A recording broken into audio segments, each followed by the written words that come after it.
Hey guys, Tim and Dave here from the Single Malt Review for a somewhat belated Whisky of the Year 2023. When do you think the statute of limitations runs out on what's... No, we're recording yeah? this in early January, so well, I think we're good. we're safe. We're extremely safe. I think I would generously say you have the entirety of January to do late 2023 stuff. So, with that stipulation out of the way, here is our Whisky of the Year for 2023. Or is it? Or is it? We've done something a little bit different, which I've probably already given away with the thumbnail, but never mind. I'll just imagine that you're surprised. Nothing too colossally weird, but I thought as a two-man show over here, that means I think legally we're allowed to pick two different whiskies, because I was thinking, or rather we were thinking on the drive over here in the car, what is Whisky of the Year? And if I look worried, it's because there's a dog tail about to unleash hell. No, she's okay. She's okay. What is the Whisky of the Year? Should it just be the single highest scoring whiskey one has done in a year? Probably. But is that interesting? No. Because if we did that, it would just be the, as we conspicuously tasted at Glenfarclas 40 years old this year, that's going to be a tough one to beat, and indeed it would, because that one scored a flat 95 from both of us. And there's nothing uniquely 2023 about it. It wasn't released last year in particular. It's been available for probably decades. So I think having that as our Whisky of the Year on points would be boring. Boring and unfair on other whiskies that were not 40 years old, because that's most of them. So we thought we would go in another direction and present the two whiskies that really sort of spoke to us. And were whiskies of our year rather than necessarily whiskies of the year, if that makes any sense. And I will present... Goodness me, Scotia, you are treading a fine line here. So many cables, so much powerful dog tail. That dog, I would make jokes about, wouldn't it be fun to have her on the table, but I don't even want to visualize it. That we actually need a bigger table. We'll get a good profile shot of her one day, but that dog got bigger. Hey, I'll tell you that much. Okay. As I derail myself here with my own dog, I'm going to present my Whisky of the Year, and you're going to be shocked, you're going to be angry. Just give me a moment to make my case. I'm going to make it before I bring the whiskey in. Ooh, you're already angry. You're already unsubscribed. What is the Whisky of the Year, and why does it speak to me? This has been a year where, not just for me, the whole market, the price of whiskey and the availability of whiskey, the scarcity of whiskey, has gone absolutely nuclear. We have seen price rises in an unprecedented way. I mean, we've seen price rises across the board throughout the Western world, and probably much, much further on due to various shenanigans globally, both past and present. We are seeing just staggering rises of price, but none quite so much in our poor old Scotch whisky. There just isn't enough of it to go around, and too many distilleries have realised this and are increasingly trading on scarcity, on image, on prestige, and I don't like that. I'm a person who likes to, as much as I like to talk about whiskey, I like to drink whiskey even more. I am the problem. I am someone who likes to enjoy whiskey. I don't like to covet it. I don't like to imply that it's something more special than its component parts. I don't think it should be, and I don't think it needs to be. Consequently, there was whiskey this year that really, really, really spoke to me. It was a whiskey that I thought was made by people who really got it. And this whiskey was something of a revelation for multiple different reasons. And the whiskey was, I said it was going to come back up, it is a blend. It's Maclean's Nose from Ardnamurchan, and consequently Adelphi. And this is my Whisky of the Year for, let's say, three different main reasons. One, it has solved a problem that has been a sore point between me and Adelphi for more than a decade now. If you're familiar with Adelphi private stock, they call it, or something along those lines, I've honestly forgotten because it's so forgettable a whiskey. That is the Adelphi blend, and it's a perfectly fine blend. For a bottle of whiskey with Adelphi on the label, it's just crucially boring. Scotia, that's getting a little noisy chewing on that wood. You just keep that under control. Just crucially boring. Just not a whiskey that I thought was interesting enough to have the Dancey Man on the label. That Dancey Man was... He wasn't dancing. He was in the kitchen drinking a Coca-Cola. No way. Not a whiskey to dance to. And with this one, they have solved the problem so manifestly, I couldn't be more chuffed. They've gone from their blended offering being a tired, bog standard, safe choice to being, I think, one of the very, very best blends on the market. And as scores prove, one of the very, very best blends on the market, as we just reviewed that whiskey.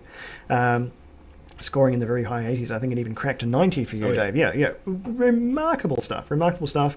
It's remarkable because of how it's made. 70% malt, just astonishing. Just a truckload of Ardnamurchan malt. They've done it the right way. They've used their own whiskey, which is certainly not free, but it's a lot cheaper if you've got your own whiskey to use. Tremendous showcase of what they produce. And the principal reason here is that this is a whiskey built, marketed, and sold simply to be enjoyed. Yes. There's no collectors here hounding after this whiskey. They probably don't even know it exists. It's built to be unfashionable. It's got no age statement. It's got no distillery. It's got no region, despite saying it's from the West Coast broadly, and broadly it is. I mean, there's only 2 different malts in here and then some grain. It's barely a blend at all, as we discussed.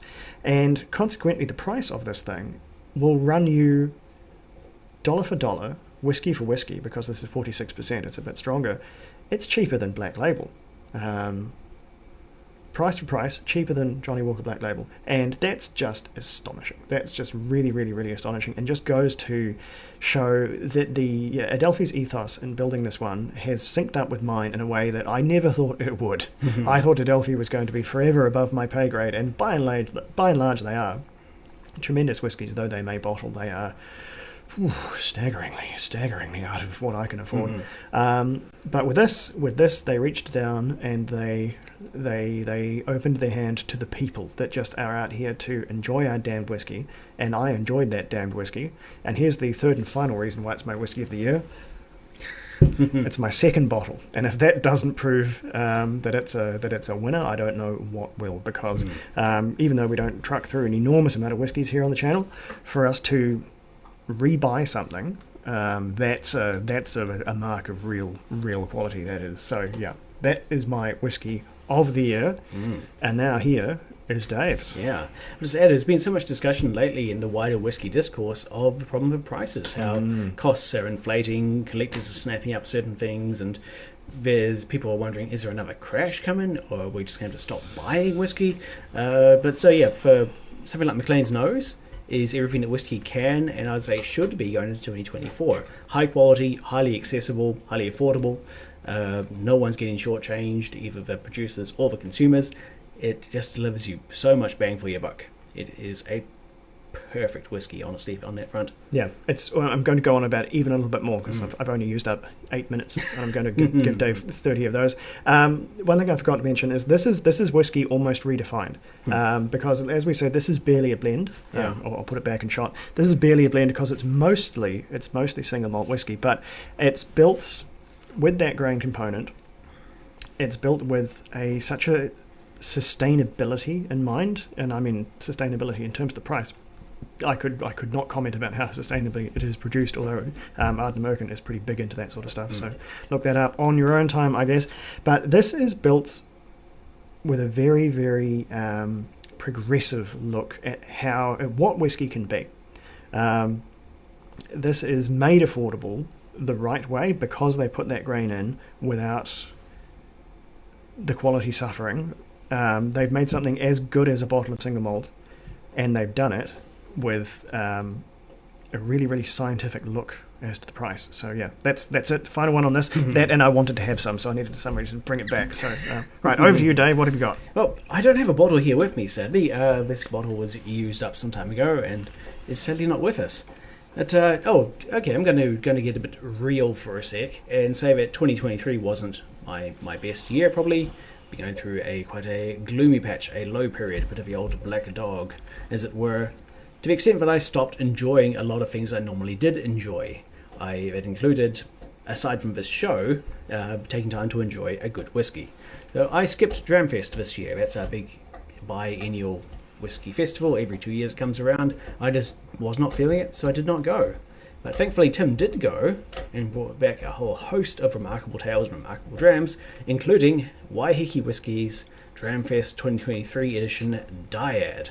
This is the incarnation of Dyad, produced just for Dramfest, matured, I believe, entirely in port casks. It was. Yeah. That was quite a shock because New Zealand being where it is, we are not exactly replete with port casks. There's quite some motions involved in getting them over here. Yeah. So goodness knows how they got hold of these ones, but they did. They put together this one, which is not unprecedented. We are usually lucky enough to get Dramfest editions just for New Zealand from even Scottish producers. Yeah. Killoman has produced some lovely Adelphi. ones in the past, all sorts of lovely stuff.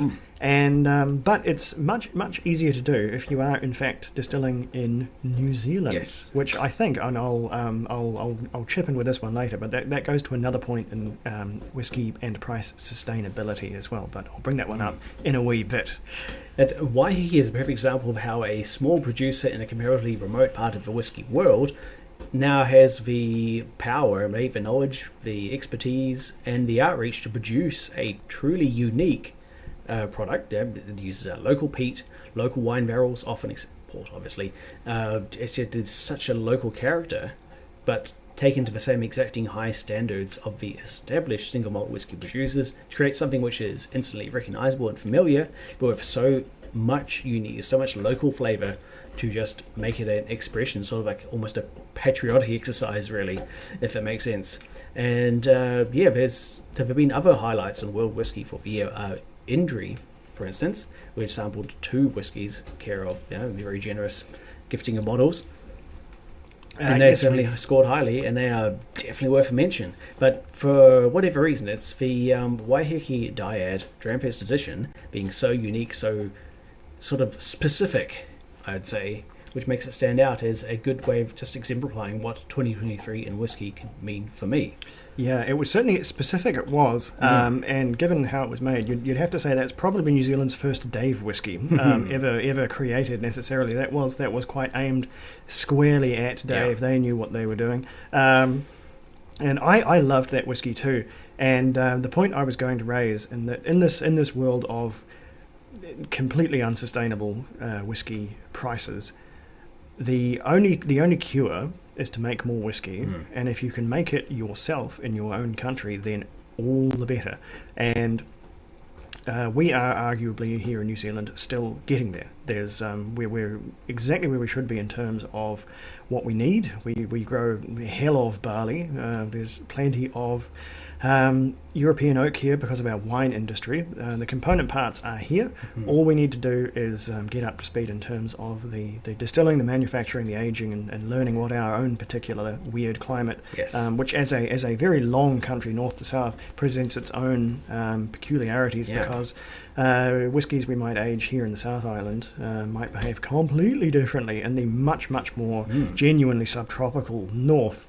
So in general, we are warmer in Scotland, but substantially less tropical than Australia, Taiwan, India, the other places producing the shockingly rapid aging, explosively characterful modern whiskey. Yeah, and as I said, the whiskey is, in terms of our quality and consistency, we are still finding our feet as a distilling nation, but we've only been doing it a few scant years, so can't really blame us for that. But there's one producer that has really got there in a way that I think only a few others have, and Waiheke definitely fits that bill. They've got such when Scotia's got a little chew toy for Dave, he's blessed.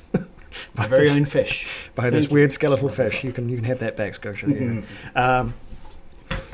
Waiheke, I've firmly got in there in terms of a style and whiskies that are tasting complete, that are tasting over the finish line in terms of things that I want to sit down and drink and talk about. And the port matured was really a distillation, corny phrase, of all of that.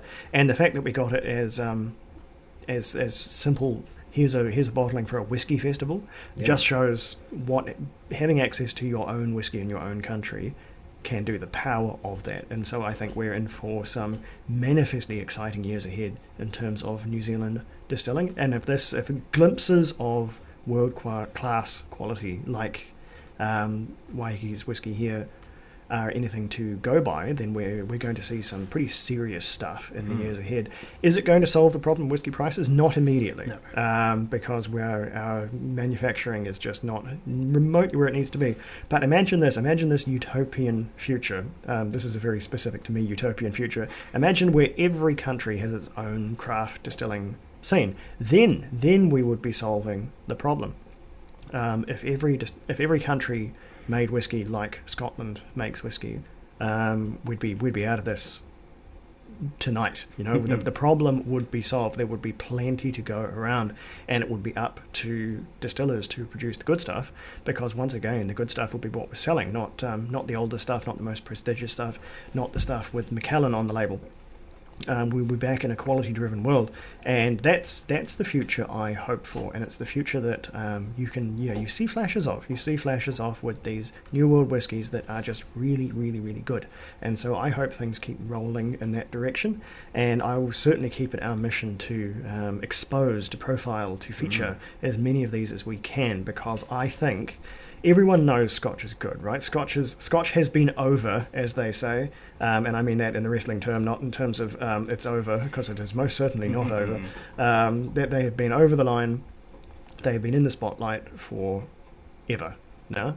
And Dave said maybe hopefully there's a whiskey crash. I think something really, really bad would have to happen for there to be a whiskey crash. Now, like apocalyptically bad. So I think it's happened before. So anyway, it's not my speculation. It has happened before, but I think others in the industry. I think it would have to be the power and internet have gone for there to be a whiskey crash in today's day and age. I think it's just too dug in, and the money is just too available. The audience for malt whiskey is just far too big, but that is not to say that there is no way out. I think we'll have to dig our own way out from the other end and make our escape, and it'll be whiskies like Dave's pick, the Waiheke one, that will save us, and I think the only thing that will save us, because Scotland is not a massive country and it cannot keep supplying the entire globe with their malt whiskey. We just have to take the lead, and we have to take the lead from Japan, we have to take the lead from Australia, and now take the lead from India, as we've just seen some amazing stuff come out of there, and just believe in ourselves and believe in our own distilling and support our own distilling as well. No matter where you're tuning in from, I can almost guarantee you have a nascent or maybe even an established craft distilling scene. I can think of, we've tasted them from France, we've taken them from Czech regions, we've tasted them from goodness knows everywhere, Switzerland. We're even in a day and age where single malt American whiskey is now a product, a quality product that's getting respected rather than a punchline to a bad joke. So it's out there, and the more it gets explored and the more it gets recognition, the faster that will become mainstream, and the faster those long-suffering producers will get the impetus behind them to make more. And then smaller producers innovating with radical combinations of casks, of local peat, local ingredients, local grain, just using local expertise but applying global kind of knowledge and principles to produce a product which is consistent with the international standards but captures that local flavour and local spirit. I think that just about sums it up, and that will just about sum up our Whiskey of the Year 2023. If you're still here, thank you for joining us for one of our longest waffles ever. But it's the yearly recap. We're allowed to do it. And in fairness to us, we're about 4 whiskies in on today's packed filming schedule. The dreams increase, so does the waffle count. Anyway, we will be back with something maybe a little bit more cogent, certainly something shorter next. Slandra, we will see you then. Happy New Year's, extremely belatedly.